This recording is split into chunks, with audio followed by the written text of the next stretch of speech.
Você sabia que muitos cristãos ao redor do mundo vivem com uma dúvida constante sobre o dízimo?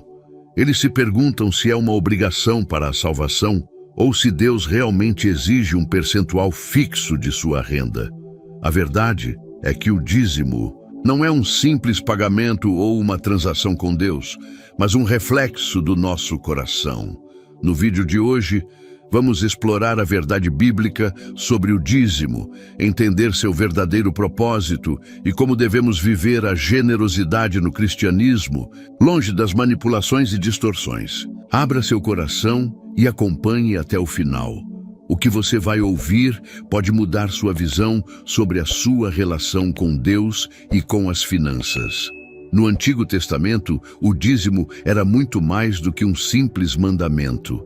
Era uma prática profundamente enraizada na adoração e na justiça social. A palavra dízimo vem do hebraico ma'aser, que significa 10%. E essa prática estava ligada a um princípio de gratidão e reconhecimento de que tudo o que temos pertence a Deus. Mas o que significava dar o dízimo naqueles tempos? A primeira menção do dízimo é encontrada em Gênesis 14:20, quando Abraão, após uma grande vitória sobre seus inimigos, oferece um dízimo a Melquisedeque, o rei de Salém e sacerdote do Deus Altíssimo. Esse dízimo não era uma exigência de Deus, mas uma resposta espontânea de gratidão, reconhecendo a intervenção divina em sua vida. Não há sinal de que Abraão fosse obrigado por alguma lei a dar essa oferta, mas ele fez isso de coração. Mais tarde, com Moisés e a instituição da lei, o dízimo passou a ser uma obrigação para o povo de Israel. Em Levítico 27:30, Deus ordena que o dízimo da terra, ou seja, das colheitas e rebanhos, fosse consagrado ao Senhor. Esse dízimo tinha a função de sustentar os levitas, que não tinham herança territorial e dependiam da generosidade do povo para se manterem. Números 18, 21, 24. Os levitas eram os sacerdotes responsáveis pelo serviço no templo e, como tal, não podiam trabalhar no campo para sustentar suas famílias. Além disso, o dízimo não era apenas para sustentar os líderes religiosos, mas também para ajudar os pobres e necessitados. Em Deuteronômio 14, 28, 29, vemos que o dízimo também era usado para ajudar os órfãos, as viúvas e os estrangeiros, que eram muitas vezes os mais vulneráveis na sociedade. Esse princípio de solidariedade e cuidado com os necessitados era uma parte fundamental do sistema de dízimos no Antigo Testamento. Portanto, no Antigo Testamento, o dízimo não era uma simples prática financeira, mas uma expressão de fidelidade a Deus e de cuidado com a comunidade. Era uma forma de manter o sistema de adoração e de justiça social. E mais importante ainda, refletia o reconhecimento de que Deus é o dono de tudo e que nós somos apenas mordomos de suas bênçãos. No entanto, com o tempo, o propósito do dízimo foi distorcido, o que nos leva a uma importante questão. O dízimo ainda é obrigatório para os cristãos hoje?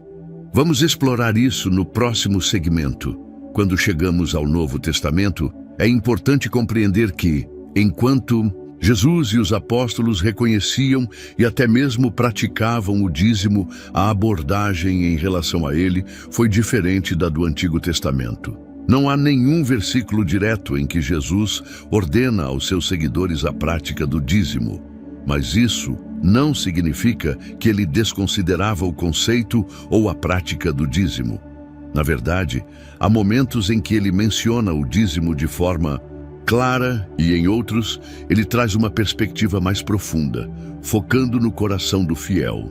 Em Mateus 23, 23, Jesus faz uma crítica aos fariseus e mestres da lei, que eram extremamente meticulosos em cumprir a lei, incluindo o dízimo, mas negligenciavam aspectos fundamentais como a justiça, a misericórdia e a fidelidade.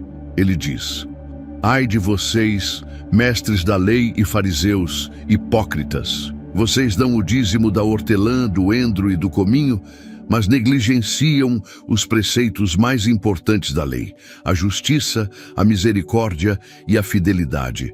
Devem praticar estas coisas sem omitir aquelas.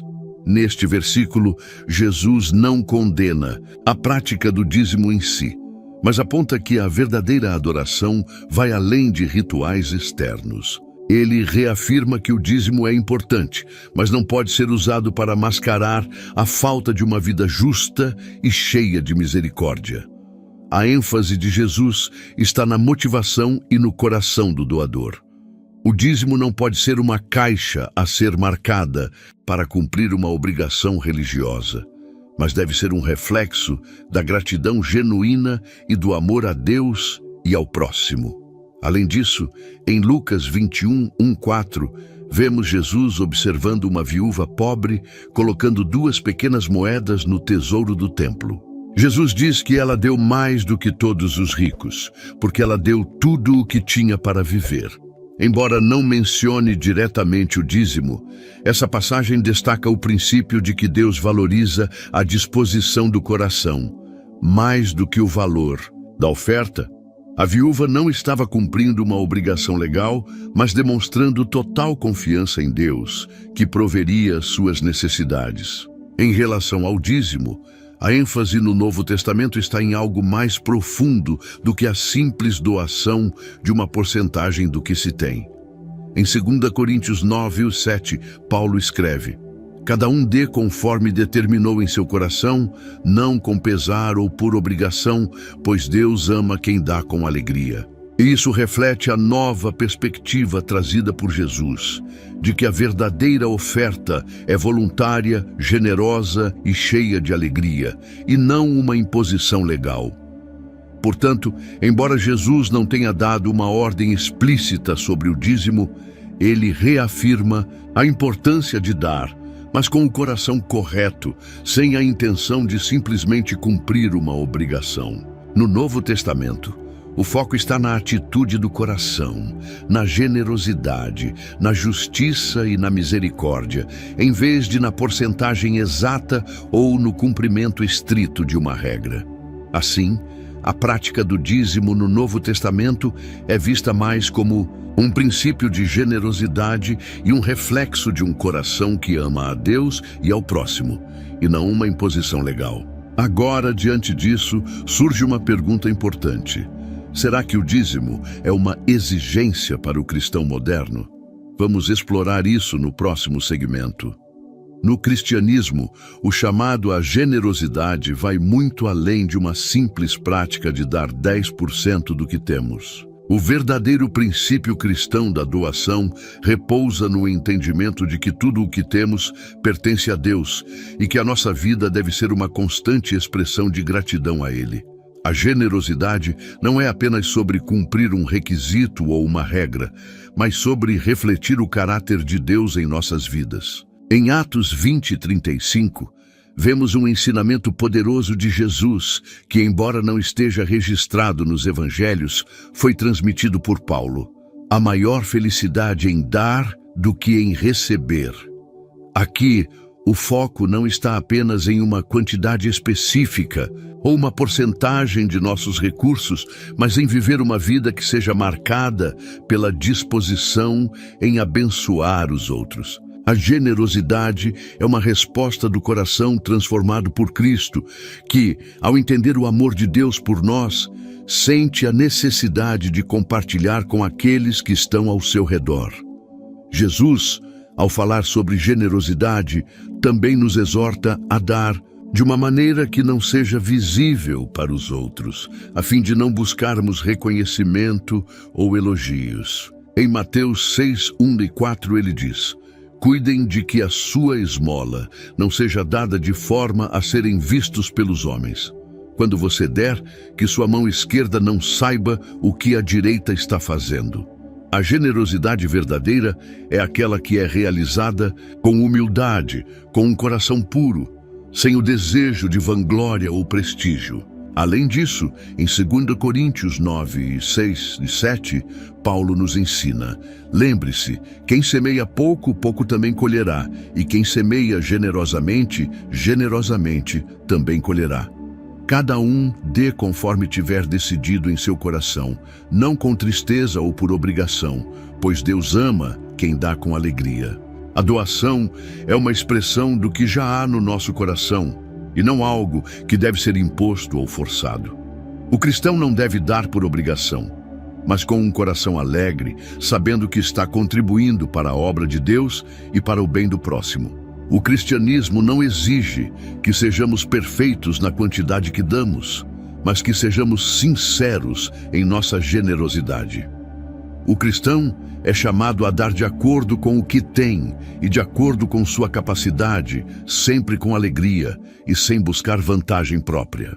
E o mais importante, o cristão é chamado a dar com o coração aberto, disposto a fazer a diferença na vida daqueles que precisam. A generosidade também vai além das finanças. Muitas vezes, pensamos em generosidade apenas como algo relacionado a dinheiro ou bens materiais, mas o Novo Testamento nos ensina que somos chamados a ser generosos em todas as áreas da nossa vida. Generosidade de tempo, de habilidades, de amor, de perdão. A generosidade verdadeira é um reflexo de um coração que foi tocado pelo amor de Deus e que busca servir ao próximo em todas as formas possíveis. Em Lucas 10, 30, 37, Jesus conta a parábola do bom samaritano, que exemplifica a generosidade verdadeira. O samaritano, ao ver um homem ferido na estrada, não só cuida dele, mas também paga todas as suas despesas, fazendo mais do que o esperado.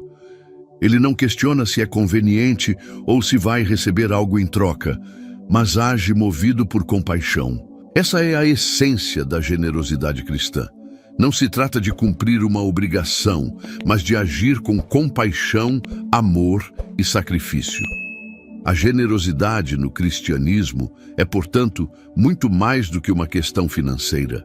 Trata-se de um reflexo de nossa nova identidade em Cristo, que nos ensina a viver com o coração aberto, disposto a dar, seja de nosso tempo, de nossos recursos ou de nosso amor. Quando a generosidade é movida por um coração transformado, ela tem um impacto eterno. Não se trata de dar o que sobra ou o que é fácil, mas de dar o melhor de nós mesmos, sem reservas.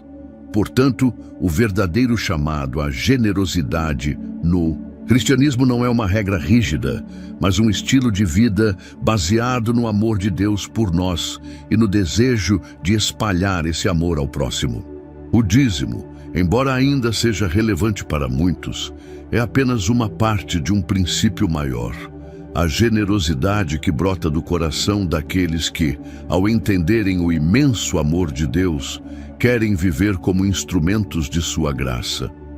Para concluir, é importante que entendamos que o conceito de generosidade no cristianismo é muito mais profundo do que simplesmente seguir uma regra ou doar uma porcentagem fixa do que temos. A verdadeira generosidade é uma questão de coração, de uma vida que reflete o amor e a misericórdia de Deus.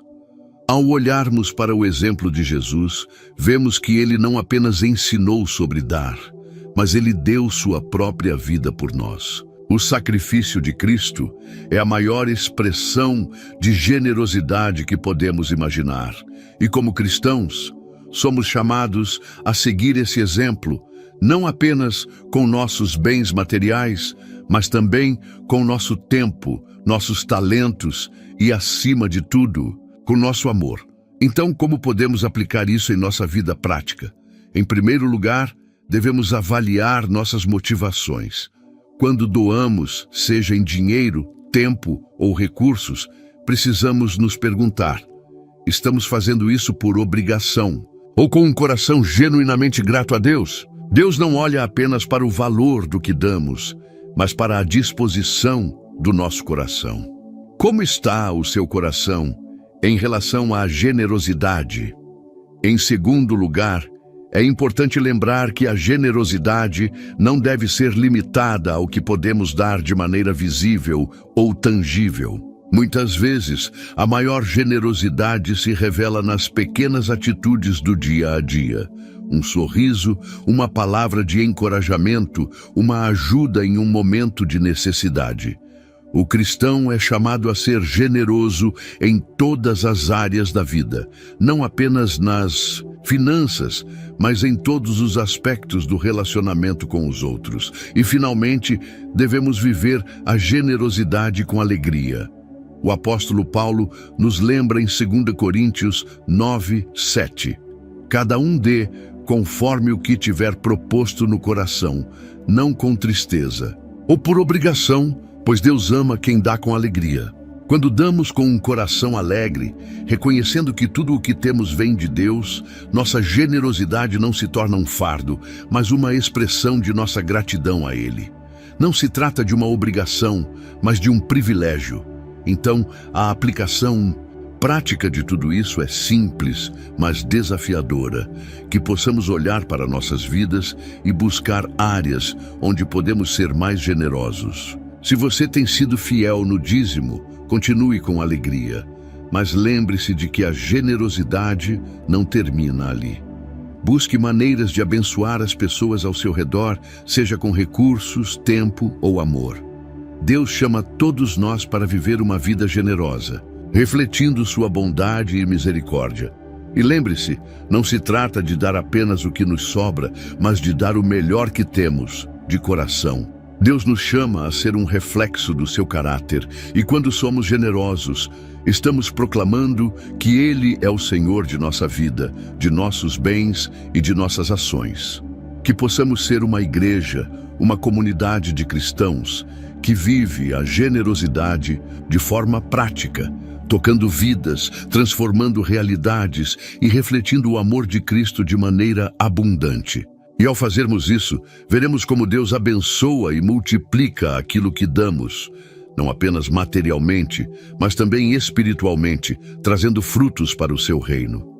Em tudo isso, lembre-se, a generosidade não é um fardo, mas um convite a viver de maneira mais plena e próxima de Cristo. Que possamos cada dia mais ser uma expressão viva de sua graça e amor, tanto em nossas finanças quanto em nossas atitudes cotidianas.